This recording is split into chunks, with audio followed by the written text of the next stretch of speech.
Welcome to This Explainer. Today, we're diving into a really clever math concept that literally powers the technology sitting right in your pocket. We're going to look at exactly how calculators evaluate complex numbers using some seriously smart mathematical approximations. Seriously, have you ever stopped to wonder how your calculator actually evaluates something messy like the square root of 9.1? I mean, it kind of feels like it has this infinite memory bank of exact answers, right? Well, it doesn't. Calculators and computers absolutely do not know the exact answers for these weird, complex numbers. Instead, they're using a built-in mathematical hack to approximate the answer, and they do it so accurately and so incredibly fast that you literally never even notice. So here's our roadmap for this explainer to uncover the math behind the machine. We'll start with zooming in on curves, then check out the tangent line shortcut, followed by math without a calculator, measuring small changes, propagated measurement errors, and finally, a fun high-stakes scenario we're calling the Earth volume error. All right, section 1, zooming in on curves and seeing straight lines in curved graphs. The whole foundational idea here relies on a really simple visual trick.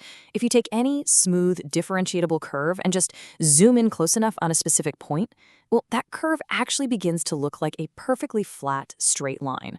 Like, look at this orange curve representing the function 1 over x, and that blue tangent line drawn right at the point where x equals 2. Notice how the blue tangent line is incredibly close to the orange curve as long as we stay near x equals 2.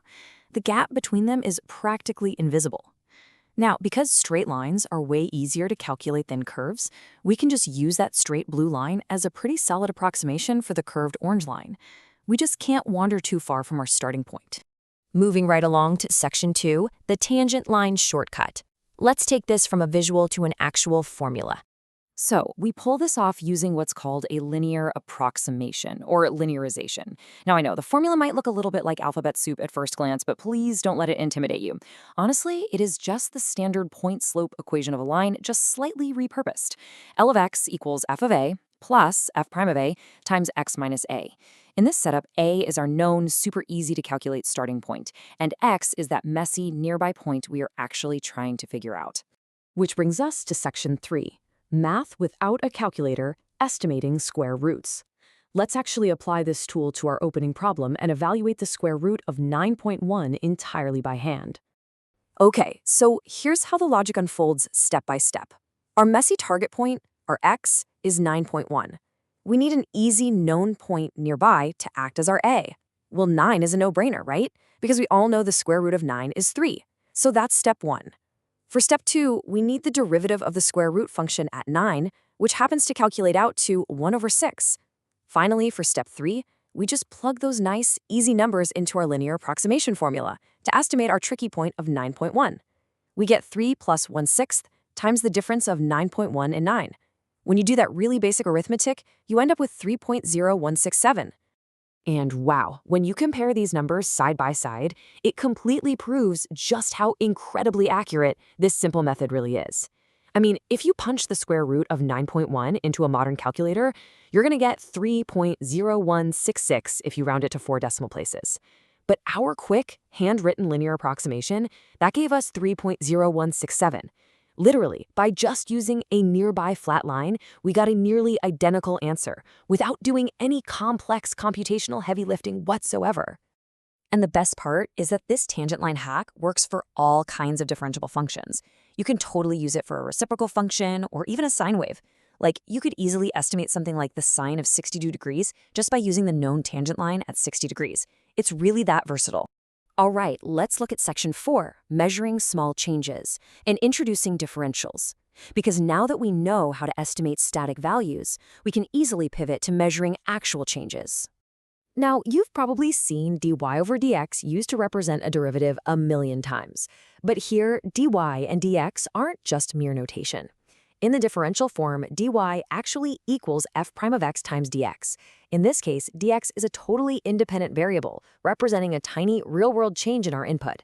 And dy? Well, that becomes our dependent variable, giving us a highly simplified way to estimate exactly how much our output is going to change as a result.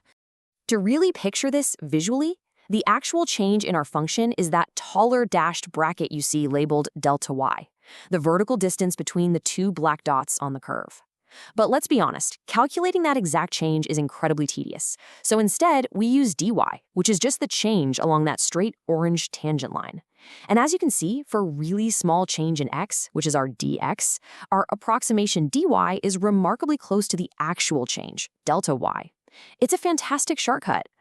This takes us to section 5, propagated measurement errors and how mistakes multiply.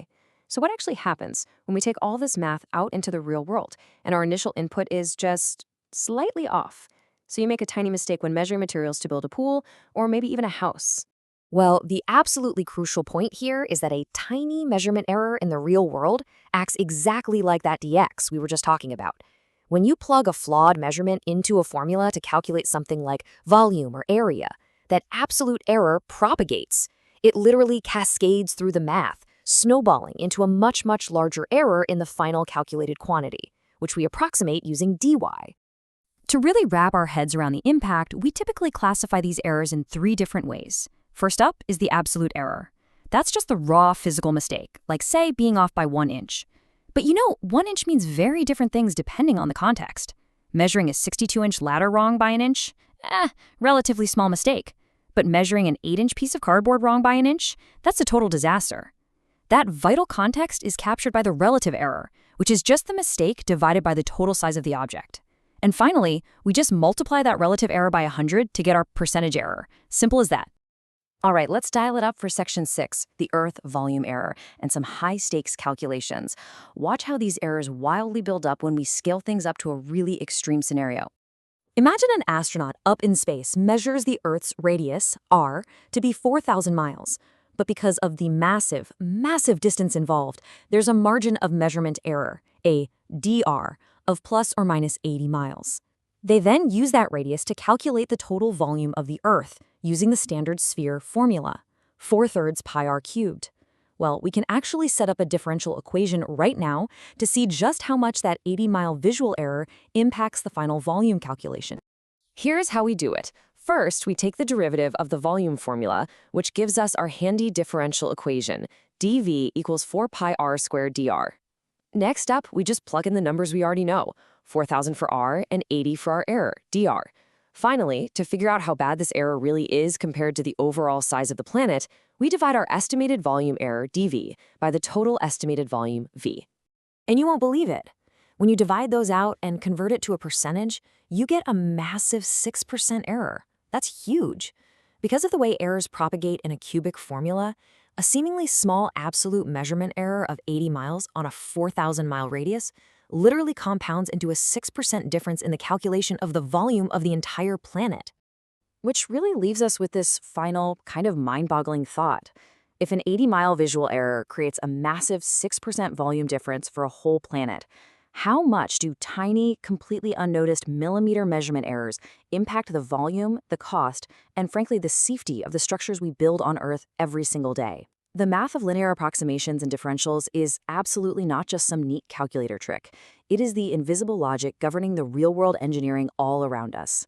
Thank you so much for joining this explainer, and definitely keep questioning the math behind the world you see.